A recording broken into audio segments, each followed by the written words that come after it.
bienvenue dans ce nouveau vlog. Aujourd'hui, nouvelle journée à New York, mais finalement pas tant à New York que ça. Donc aujourd'hui, s'annonce être une belle journée puisqu'il fait super beau. On a un super beau ciel bleu.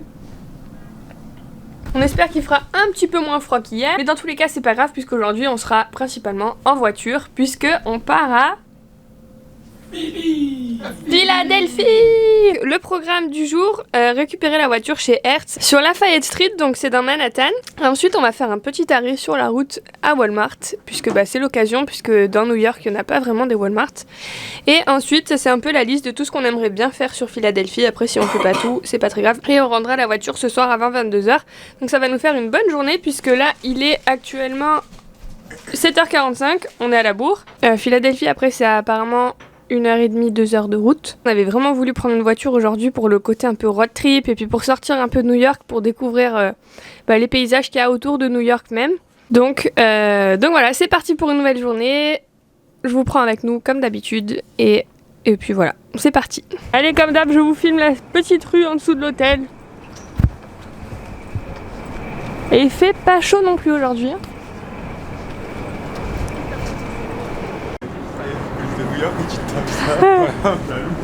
T'as les gros 4x4 et puis t'as ça. De retour à la Trinity Church, cette fois on prend le métro.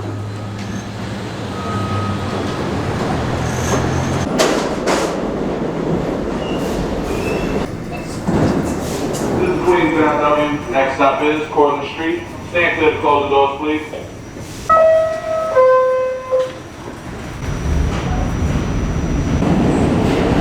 Bon, on est au nord de Chinatown. On va rejoindre Lafayette Street pour trouver notre petit bolide. Voilà, le Hertz, il est là. C'est parti, allons lutter contre les vendeurs qui veulent donner des assurances. Oh, je dis ça, autant ça va être cool. C'est la Manon du futur, je suis en train de faire le montage et je croyais pas si bien dire puisqu'en fait à cet instant précis où je parle du vendeur, je ne pensais pas tomber sur un vendeur qui nous refuserait carrément la location de la voiture. Donc j'ai oublié de vous le dire dans la vidéo, donc c'est pour ça que je fais cette petite séquence maintenant. Donc ce qui s'est passé, c'est que on avait prépayé la réservation un mois à l'avance, on n'avait pas eu de problème avec ça, on n'a pas reçu de mail comme quoi le paiement était refusé ni quoi que ce soit. On a réservé avec une carte de crédit. Donc une Visa premier assez classique quoi, qu'on retrouve un petit peu partout dans le monde. Et donc comme vous le savez, pour les locations de voitures il faut absolument une carte de crédit, pas une carte de débit, puisqu'en France on a surtout des cartes de débit en fait, même si on pense que ce sont des cartes de crédit. Enfin bref, je vais pas vous embrouiller avec tout ça. Donc là pour le coup on avait la bonne carte bancaire, on avait fait la pré-réservation, on avait nos permis avec nous, enfin bref tout était nickel. Sauf que le vendeur, pour une raison toujours inconnue à l'heure actuelle, nous a refusé la location de la voiture. Il a passé plusieurs fois notre carte sur son terminal, ça n'a pas fonctionné et la carte a été refusée.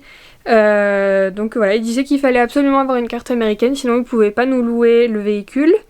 Donc ce que Lucas a fait, c'est qu'il a appelé sa banque en France, qui était ouverte, heureusement, à l'heure où on devait récupérer notre voiture. La banque a dit qu'il n'y avait pas de problème avec sa carte, elle n'était pas bloquée, les plafonds étaient bons. Et donc, à ce moment précis, on demande au vendeur s'il n'y a pas un autre moyen de pouvoir récupérer le véhicule. Et là, il nous dit que s'il y a un autre moyen, c'est qu'il faut qu'on fasse un deposit, donc on laisse un dépôt d'argent de 24 000 $. What the fuck.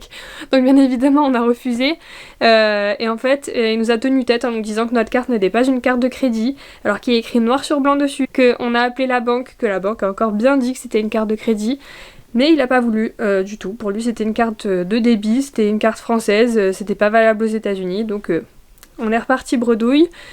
Sans voiture, donc autant vous dire que la déception était à son comble. C'était vraiment une journée sur laquelle on tenait, on avait vraiment envie d'explorer les alentours de New York, faire découvrir les routes américaines à mon frère qui est fou de voiture.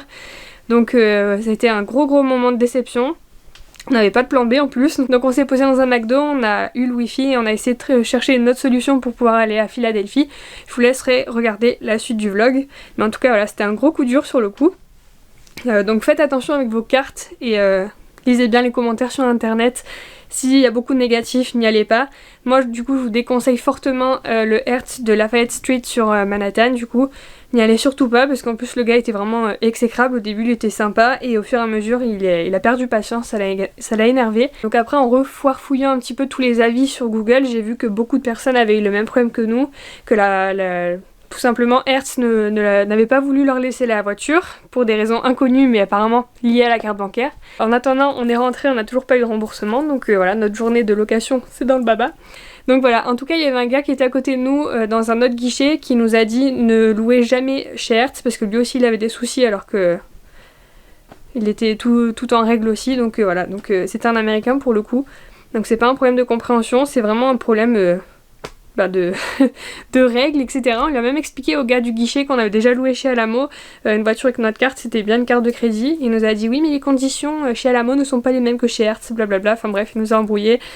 Je vais pas en parler plus, mais voilà, donc c'était une catastrophe un peu ce moment de la journée, mais je vous laisse avec la suite de ce vlog, vous allez voir que ça se termine bien. Bon, la voiture c'est un gros fail, on vous expliquera après, mais on est vraiment pas content.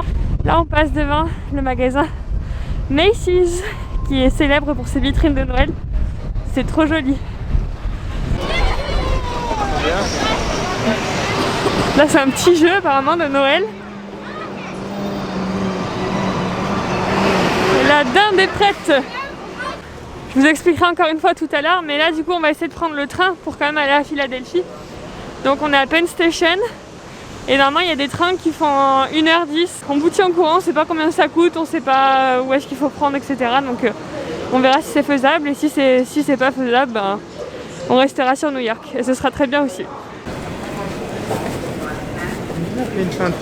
Et donc la rebelote, c'est l'échec. On n'a pas pu prendre de train pour aller à Philadelphie puisque pour la journée, aller-retour pour nous trois, il y en avait pour 270 $. Donc c'était plus cher que de louer une voiture, donc on a dit non, c'est pas la peine. Et donc au final, on a trouvé un autre programme. On a décidé de rester sur New York, mais de visiter des quartiers qu'on n'avait pas du tout prévu de visiter. Donc je vous laisse encore une fois avec la suite du vlog. Bon, alors rechangement de programme du coup. Pas de voiture, mais pas non plus de train. Parce que c'était vraiment trop cher, donc du coup après plusieurs réflexions, etc., on s'est dit que ce qui serait bien aujourd'hui c'est de faire le Bronx et Harlem qu'on n'avait pas tellement prévu de faire. Donc nous voici au Yankee Stadium, célèbre stade pour l'équipe de baseball de New York dont tout le monde connaît le logo. Donc voilà, on est arrivé dans le Bronx. Les décors sont pas du tout pareils, c'est beaucoup plus plat déjà, on dirait même plus qu'on est dans New York. Et là on va aller faire un petit tour à la boutique du New York Yankees Team Store. C'est une journée un peu à l'improviste. On va découvrir des choses qu'on n'avait pas forcément prévu de faire, donc c'est cool aussi.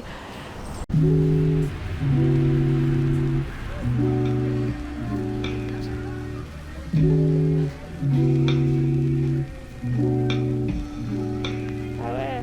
Les parapluies. Ah bah voilà.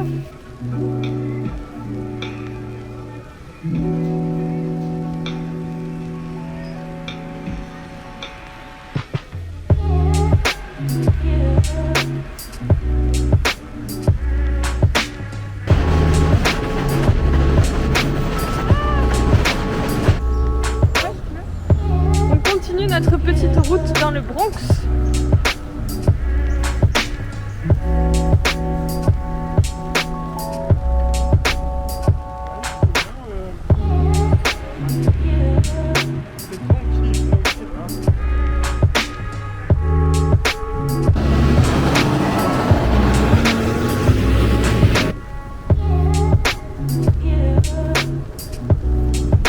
Ils se sont achetés des trucs des Yankees, ouais, hein. Regardez sa casquette. Les lunettes. C'est déjà Noël ici. Est-ce que vous avez déjà vu des distributeurs de glace, les gars? Parce que là on a trouvé, attends, ça fait l'air chaud. Du Bob l'éponge on dirait. Ok. Distributeur de glace, alors ça, je sais pas comment ils te la livrent, par contre ta glace si elle tombe là-dedans... On dirait qu'il t'a boulé. Ok, alors Lucas il fait l'expérience. Il a pris celle-là, ça a l'air bon.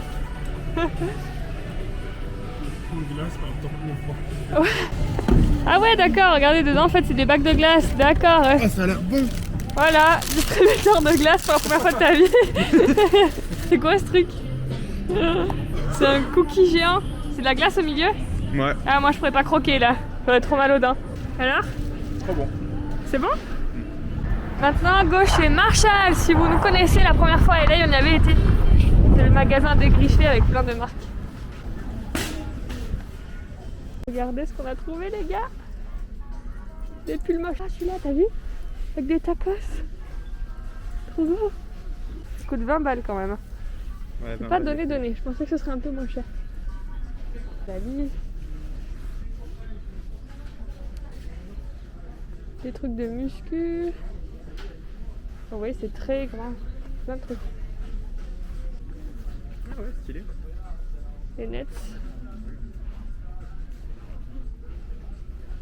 Un mug des Knicks, une tasse des Yankees, des couvertures, des plaids, des écharpes.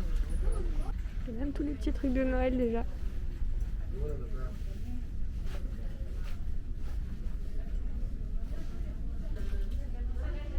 Des petites bougies.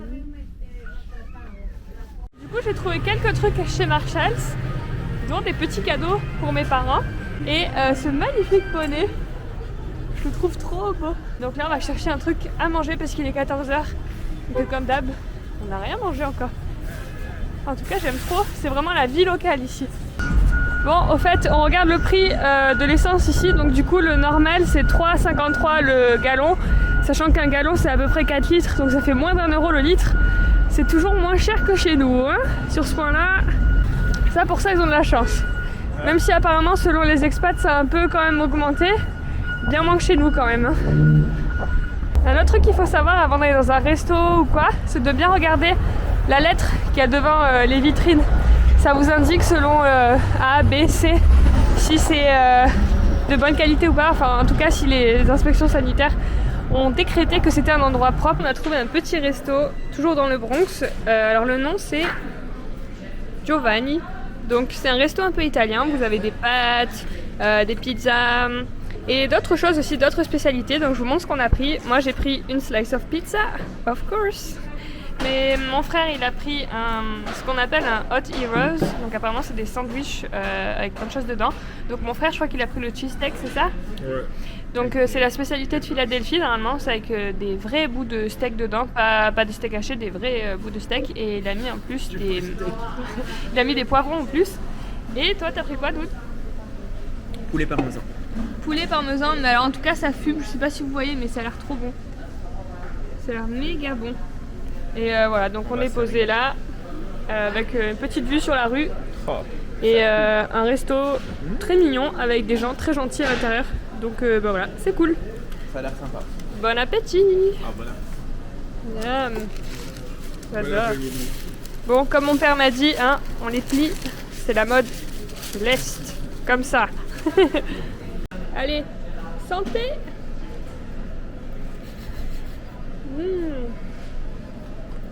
On est de retour avec les vélos. En espérant que cette fois-ci, tu le remettes bien ton vélo. Du vélo dans le Bronx les gars. J'attends ça avec impatience. Et là, il y a l'usine Coca. Trop bien, bon on est vraiment perdus là. Dans des quartiers un peu malfamés. Regardez ce look. On dirait un mec de GTA sur son BMX. On est toujours perdu dans le Bronx avec nos petits vélos. Dans une zone très industrielle comme vous avez pu le voir. Avec les camions Coca. D'ailleurs on voit encore le panneau là. Et en fait on a trouvé deux îles un peu particulières. Alors on va vous expliquer leur histoire juste après. Mais en regardant des vidéos sur YouTube, avant de partir à New York, on a trouvé une vidéo qui nous expliquait ce que c'était cette île là. Et c'est mon frère qui va vous raconter après. Et derrière ce qu'on voit là avec les cheminées là, juste là, c'est Rikers Island. C'est une île prison en fait. C'est l'une des plus grandes prisons de New York. Et des États-Unis aussi, je pense d'ailleurs. Hein, elle fait partie des 10 plus grosses prisons des US, je crois. Ouais. Derrière, on voit des... Bon là, il n'y en a plus, mais il y a des avions qui décollent. C'est l'aéroport de LaGuardia. Puisqu'en fait, on est juste face à face avec le Queens, du coup, le nord de Brooklyn. Là, sur la droite, on peut voir les ponts entre le Bronx et le Queens. Cette île qui est donc la North Brother Island, en fait, c'est une île qui a une histoire un peu particulière. Puisque comme vous le voyez, on voit des bâtiments à travers une forêt super dense. Alors, comme vous le devinez, en fait, c'est une île abandonnée. Son histoire est un peu particulière puisqu'en fait, ça a été une île pour placer les gens en quarantaine quand il y a eu l'épidémie de variole et d'autres maladies contagieuses contagieuses comme le typhus, etc. Donc c'était un très très grand hôpital sur toute l'île qui recueillait plein de patients. Il y a eu beaucoup de morts, ils sont tous morts de leur maladie. Donc ça c'était à peu près au niveau des années 1900. Et après il y a eu un accident aussi d'un bateau à vapeur qui s'est échoué sur l'île et il y a eu plein de morts aussi. Donc du coup cette île aujourd'hui elle est complètement abandonnée. Attends, t'as oublié de dire aussi que après la Seconde Guerre mondiale, elle a servi à accueillir les vétérans de la guerre qui avaient besoin de soins, etc. Ça a été aussi une île d'isolement pour les drogués, voilà. Donc c'est une île qui a un passé un peu particulier. Hein. Et certains disent qu'elle est même hantée par... Avec tout ça, donc tous les morts qu'il y a eu dessus, certains disent que l'île est hantée par les esprits du coup. Donc j'ai pas très envie d'aller m'y promener. En fait si, ça doit être intéressant de l'explorer parce qu'il y a plein de bâtiments à l'abandon. Mais d'un autre côté je pense que ça fait pas mal flipper parce que franchement c'est clairement à l'abandon et genre il n'y a même pas de grillage autour ni rien, tu peux y rentrer quoi. Donc, Et là on voit qu'une petite partie. Ouais. Et après les cheminées dans les arbres, normalement il y a un gros bâtiment hôpital. Mais ouais, impressionnant en tout cas d'avoir une île comme ça sur New York quand on voit que tout, absolument tout est utilisé pour des bâtiments, pour des habitations, etc. Et que là c'est une île qui est complètement à l'abandon, à côté d'une des plus grandes prisons des États-Unis. C'est quand même assez glauque, hein. Et je tiens à remercier Lamb Urbex sur YouTube qui est un copain à moi et qui fait des vidéos d'Urbex. Et donc c'est grâce à lui que j'ai découvert l'histoire de la North Brother Island. Donc Lamb, si tu regardes, merci à toi. Ah, on voit l'aéroport de La Guardia, je coupe derrière mais on voit les avions. Donc voilà, on est vraiment pas loin de l'aéroport. Donc voilà, c'est un point méga intéressant. Et franchement aujourd'hui c'est une journée un peu incroyable quand même. Pas mal cette vue. Pas mal. Ouais. D'ici on voit l'eau de la One World, je sais pas si vous arrivez à voir. Mais là on se croit vraiment dans les quartiers de GTA, le jeu, comme vous connaissez. C'est clairement GTA, le côté industriel et tout, c'est... Voilà, trop bien. Et donc pour la Rikers Island, j'ai oublié de vous dire du coup que donc c'est pas la première prison des US, c'est la deuxième. Et la première de New York, avec... alors en 2009, il y avait 11 000 détenus, j'imagine que ça a dû augmenter encore. Des poussettes abandonnées les gars. C'est pas une légende. Ah non, c'est pas une légende, le Bronx... C'est vraiment le Bronx. La nuit, j'aimerais peut-être pas me promener par ici. Hein. On refait nos courses chez Family Dollar, mais dans le Bronx. Et regardez, les pots de peanut butter. Là, il y a le air cheese aussi. Ah, peut-être que je ramène ça d'ailleurs. On va goûter ça. Les énormes cornichons aussi. Enfin, il y a plein de trucs trop intéressants. T'as envie de tout essayer ou pas, hein? Lolo, il a trouvé de la Monster. À quoi Caramel déjà? salé. Caramel beurre salé. De retour dans le rayon boisson. C'est des galons le truc. Des galons d'Arizona aussi. Voilà, c'était le Family Dollar. Pas de Bryce Canyon, mais du Bronx. Wow. Ah, Pas mal. It's so good.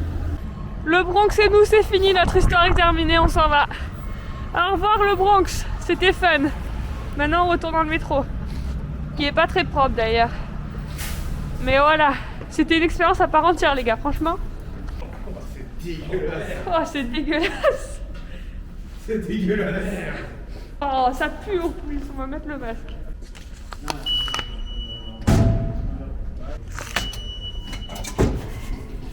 On a littéralement changé de quartier puisqu'on se trouve maintenant dans l'Upper East Side. Et donc regardez où est-ce qu'on se trouve. On se trouve devant le Lenox Hill Hospital. Et en fait, c'est là que Lady Gaga est née. C'est là que Stéphanie est née, un beau jour de 1986. Donc voilà, c'est le tour touristique de Lady Gaga. Comme vous savez, je suis une grande fan. Et elle est née juste ici, dans le Upper East Side. Et elle est pas née dans le quartier pourri, quoi.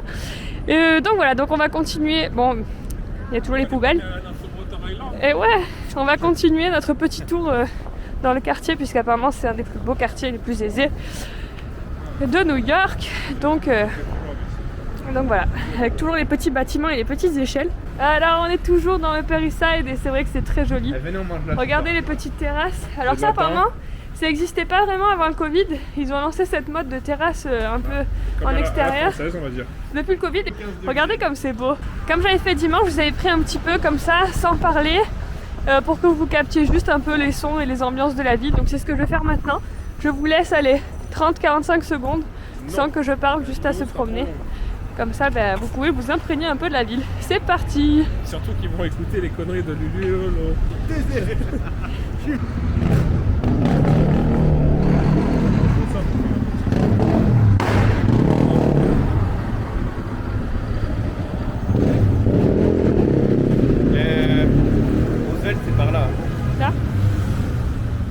Et toi, ils veulent s'imprégner de la vie. S'imprègne, attends.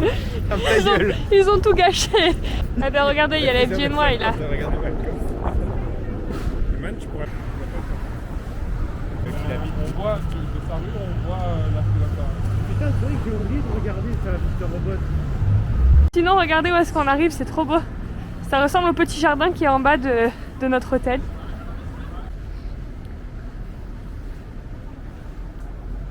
Bâtiment C'est trop bien, mais en briques rouges à gauche. C'est trop beau. c'est sur les routes.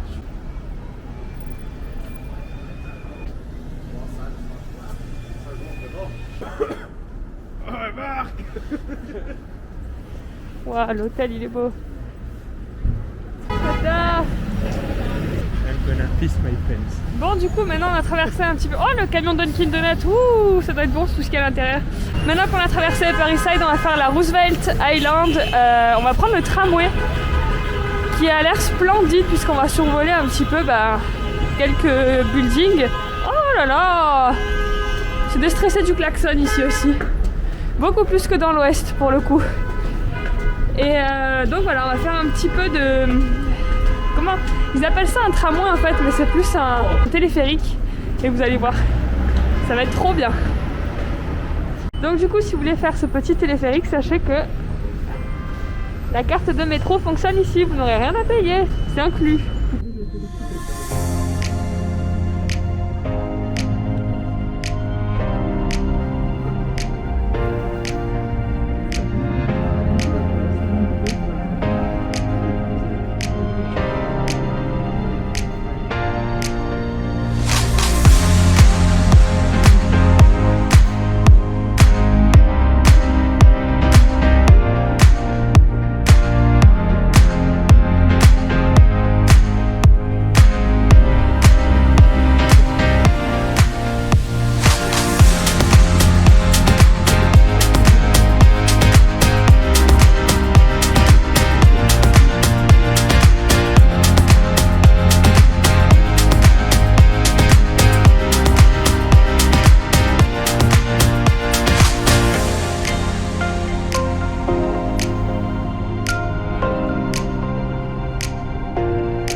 Téléphérique, c'était incroyable, j'ai adoré.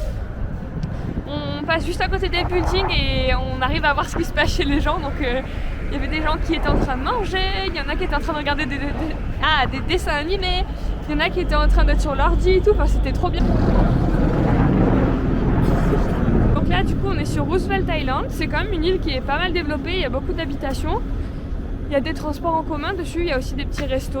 Donc c'est une petite île tranquille voilà, qui vaut surtout le coup pour son téléphérique. Et comme je vous ai dit, c'est inclus dans la carte de métro. Donc on prend un city bike. Non, pas encore. Donc autant le faire hein, parce que c'est vraiment cool. Regardez comme c'est beau. On dirait que c'est la pleine nuit là, mais en fait il est juste 5 heures. Et ça caille. Regardez les Esquimaux là. On fait chaud à New York. Les gens ils ont mis des petites lèvres. Il fait pas si froid que ça. On garde même nos masques tellement il fait froid. Mais du coup pour la petite histoire, en fait je regarde un New-Yorkais qui filme toutes ses promenades quotidiennes. C'est Action Kid du coup. Si jamais vous voulez regarder, enfin découvrir New York avec lui, il explique plein de choses sur New York en plus, donc si vous comprenez l'anglais c'est nickel. Et j'ai regardé avant de partir en fait ces vidéos pour voir la météo qu'il faisait. Et en fait j'avais regardé la tenue des gens. Et les gens étaient tous en petite laine, en petite doudoune, très légère. Il y en avait même, ils étaient en pull. Donc je m'étais dit bon bah c'est bon, il fait pas trop froid. Sauf qu'en fait ça caille et je pense que les températures ont vraiment dégringolé ces dernières semaines parce que... Enfin ces derniers jours surtout. Ces derniers jours parce que c'est pas possible d'être en petit pull ou en petite chemise ici là. Mais bon heureusement on est quand même bien équipés. On est parti avec les grosses vestes, les écharpes, les gants. Donc ça va, c'est juste le vent qui passe un peu à travers les vêtements mais c'est le charme de New York. Regardez comme ils sont beaux dans ce décor. On arrive dans un petit parc. C'est trop mignon. Franchement cette île c'est un petit coup de cœur. C'est vraiment résidentiel, voilà. T'as vu, il y en a un qui regarde la télé en bas. Arrête de faire du voyeurisme. Ouais. Oh, là-bas ils jouent au basket, ils sont en t-shirt. Comment ils font? Cette maison elle est trop belle. On dirait les maisons typiques. Un peu comme en Louisiane et tout. Alors je sais pas si c'est une vraie maison ou pas, mais en tout cas c'est le style que j'adore. Une vraie maison américaine. Et là du coup on est du côté de Manhattan. On voit un petit bout de certains buildings. Là on voit l'Empire State derrière, un petit bout de la Chrysler et la One Vanderbilt juste à côté. Trop beau. Il y a un monsieur qui vient de venir nous parler, il parlait français. Il venait du Tennessee. Il a dit qu'un jour il voulait habiter en France. J'avais envie de lui dire si vous voulez on échange un peu. 6 mois. Alors en fait je viens de me rendre compte que cette petite maison que je vous ai montrée tout à l'heure s'appelle la Blackwell House. Et apparemment c'est un endroit qui a été placé sous le registre national des endroits historiques en 1972. Donc je sais pas exactement ce que c'est. Je vous en reparle à la fin du vlog, je vais faire mes petites recherches et puis je vous dis ça, mais en tout cas c'est un lieu historique. Je sais pas si vous voyez les gars. Comme connerie encore. Voilà, c'est des bâtiments construits en 1931. Non. Dans le salon là on voit un petit qui danse dans tous les sens, c'est trop drôle. Regardez. Je crois qu'il joue à Just Dance. Ah c'est trop kiffant. Bon c'est pas bien ce que je fais du voyeurisme. Ma foi ils ouvrent grand leurs fenêtres, ça donne envie de regarder hein, de voir le quotidien des New-Yorkais. Alors il y en a plein qui sont en train de cuisiner alors qu'il est 5h45. On est dans le NBA Store.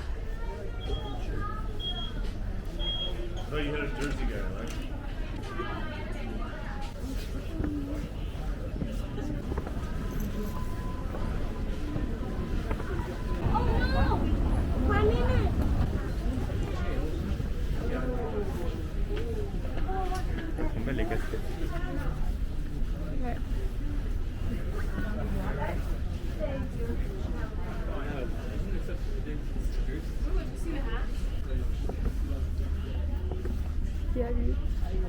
Bon alors du coup comme vous avez pu le voir on fait un peu de shopping, on est sur la 5e avenue mais là il est 20h et il y a beaucoup de boutiques qui ferment. Donc voilà, donc on est allé au NBA Store, on est juste devant. On est allé au Barnes & Noble qui est un peu comme le Cultura des US et chez Pandora pour acheter un cadeau pour la copine de mon frère et aussi pour moi. Du coup voilà, là par contre on se les gèle donc on va sûrement les manger quelque part et voilà, je vous reprends après. À tout à l'heure. On est chez Wendy's et il y a la musique de Shrek. Je suis obligée de vous la couper pour YouTube mais il y a eu Lady Gaga et Shrek, j'adore. Ah notre petit butin de Wendy's.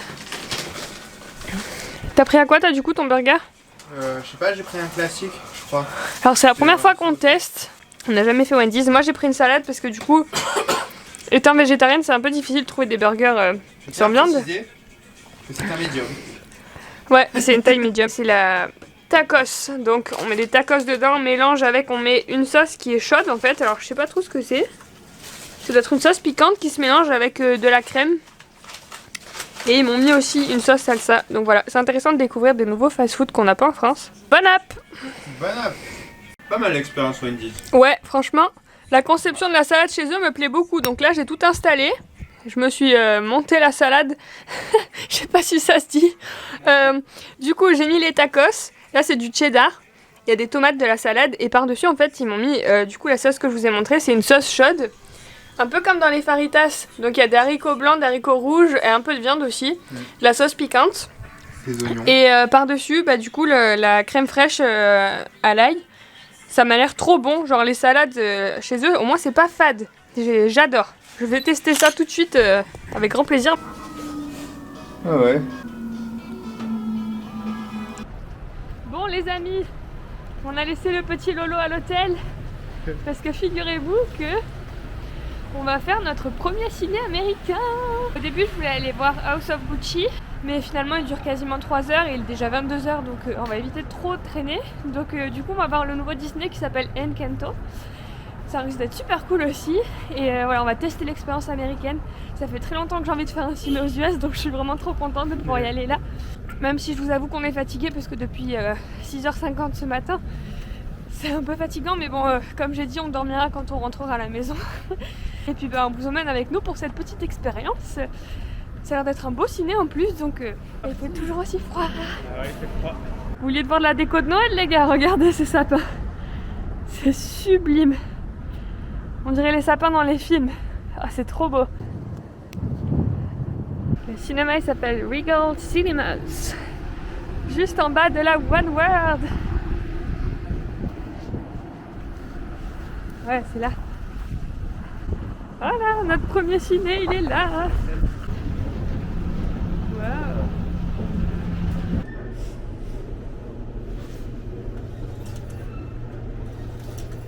D'accord, les tickets comme ça. C'est là les gardeurs, ouais.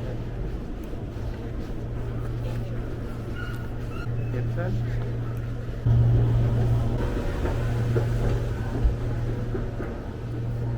Et la salle elle est trop cool, on dirait trop les vieilles décos, vous savez, un peu comme dans les diners et tout. Trop bien.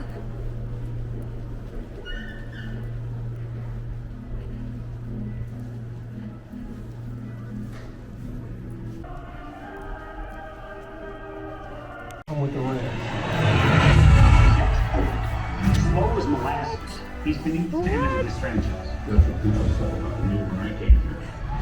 All those years. C'est où? On est un peu seul hein. Ok les gars, c'est des fauteuils. Je sais que vous voyez rien mais c'est des fauteuils.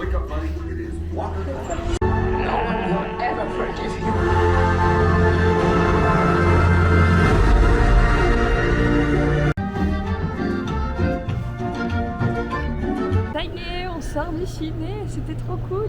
Ouais, trop bien. C'était trop mignon. Il dit trop bien mais il a dormi la moitié du film. N'importe quoi. En fait, la salle c'était pas des fauteuils normaux, c'était vraiment des canapés, genre des canapés où tu peux activer la hauteur des pieds, etc. Donc c'était vraiment trop bien. Avec une tablette pour faire table, pour poser tes trucs à manger. C'était ouf, genre le ciné du futur. Le ciné le plus confortable de toute ma vie. Et du coup tellement confortable qu'il s'est endormi. Et puis moi j'ai tourné un peu de l'œil aussi à un moment parce que là il est minuit et demi. Et franchement avec les journées qu'on se fait on est KO. C'était super mignon, plein de couleurs et une belle morale. Même si je pensais que ça allait pas parler de ça, c'était très mignon. C'était sur la confiance en soi et sur... Moi je vais pas tout désexpliquer le film, mais sur le fait que on a l'impression des fois que on n'a pas de qualité, alors qu'en fait des fois elles sont cachées les qualités. Donc c'était plutôt sympa. Et c'était en fait basé sur un pays de l'Amérique du Sud. Alors je sais pas si c'était l'Argentine ou le Pérou. Mais voilà, ça prenait un peu de la culture. Ça m'a fait vachement penser aussi au film Coco, un peu dans l'esprit de Coco, un peu sur les traditions, etc. des autres pays. Donc voilà, on a une petite affiche. Et en plus, la dame qui nous a vendu les tickets tout à l'heure, elle a vu qu'on était français, du coup, elle nous a parlé et tout. C'est super gentil. Regarde ça. Magnifique. C'est trop beau. C'est Noël ici. Je sais pas trop ce que c'est après, mais il y a plein de choses ici. Je crois qu'il y a une salle de fitness, il y a un bar et un resto. Enfin, c'est un grand centre où il y a beaucoup de choses. Et dedans, au dernier étage, il y avait le cinéma du coup. Et ça ici, c'est Noël. Et Noël ici, c'est féerique. Tu sors du ciné et waouh! C'est toujours aussi impressionnant les gars. Et au niveau des prix, c'était pas très cher puisque Lucas a dit qu'il a payé 15... C'était quoi, 15 $ ou 15 euros? Ouais, 15 $. 15 $, franchement, vu la qualité des sièges, vu le confort des sièges, etc. Ça valait vachement le coup. Donc voilà, une cool expérience, je suis contente. On s'est mis un peu dans la peau d'un Américain ce soir. Bon bah de toute façon, je pense que Lolo il va dormir quand on va rentrer. Donc je pense que je vais conclure ici. Bah du coup c'était une super journée, alors on va vite fait faire pour nous réchauffer. Qu'est-ce que t'as préféré toi Plein de bonnes aujourd'hui? expériences, ouais, c'était trop bien. Est-ce qu'il y a un truc que t'as préféré? Je sais pas encore pour l'instant. Aujourd'hui ce que j'ai le plus aimé, alors j'essaie de me remémorer un peu tout ce qu'on a fait. Mais c'est vrai que le ferry, enfin le téléphérique de Roosevelt Island, c'est vrai que c'était chouette ça. c'était vraiment chouette. Et même la petite île de Roosevelt du coup a été vraiment trop mignonne à visiter, donc même si on a fait qu'une petite partie. Donc moi je pense que c'est ça, avec le ciné du coup, parce que ce qui est cool c'est surtout que c'est une expérience un peu locale quoi. Ouais, Parce que les visites de tous les bâtiments c'est chouette, mais là c'est chouette aussi de se mettre dans la peau de quelqu'un qui vit ici. Ouais. Hop, donc voilà, donc plein de belles choses aujourd'hui. Regardez-moi ce sapin encore. Ah ouais, les... Voilà. Et puis sur ce, je vous remercie d'avoir suivi ce vlog. J'espère qu'il vous aura plu et n'hésitez pas encore une fois à me dire vous ce que vous avez préféré dans cette vidéo. Et sur ce, sur ces belles images, je vous laisse et je vous dis bonne nuit. À demain.